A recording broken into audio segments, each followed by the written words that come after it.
લક્ષ્ય ન્યૂઝ, એક નજર, એક લક્ષ્ય.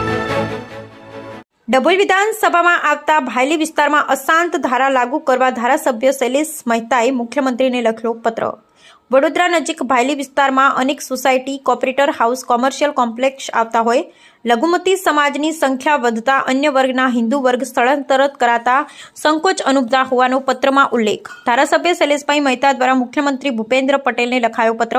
નવી સોસાયટીઓમાં અને આવાસ યોજનામાં તથા અન્ય જગ્યાઓ ઉપર લઘુમતી સમાજ વસ્તી વધી હોવાની લઈને લખ્યો પત્ર અને ભાયલી વિસ્તારમાં અશાંત ધારો લાગુ કરવા કરી ભલામણ. આજરોજ મુખ્યમંત્રીશ્રીની સાથે બેઠક હતી. એ બેઠકમાં કેટલીક રજૂઆતો કરવાની સાથે મેં એક લેખિતમાં રજૂઆત કરી છે કે ભાયલી વિસ્તારને અશાંત ધારામાં લેવો જોઈએ.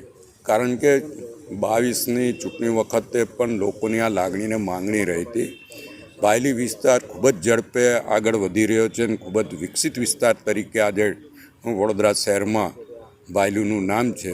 ત્યારે ભાયલી વિસ્તારમાં સોસાયટીઓ, એપાર્ટમેન્ટો, ડુપ્લેક્સો, કોર્પોરેટ હાઉસો અને હોટલો તમામ જ્યારે ત્યાં વધતા હોય ત્યારે પ્રધાનમંત્રી આવાસ યોજનામાં પણ કેટલાક ડ્રોમાં લઘુમતી વસ્તીને ફ્લેટ ફાળવ્યા છે. એના લીધે આંતરિક રીતે લોકોમાં મતભેદો ઊભા થાય છે.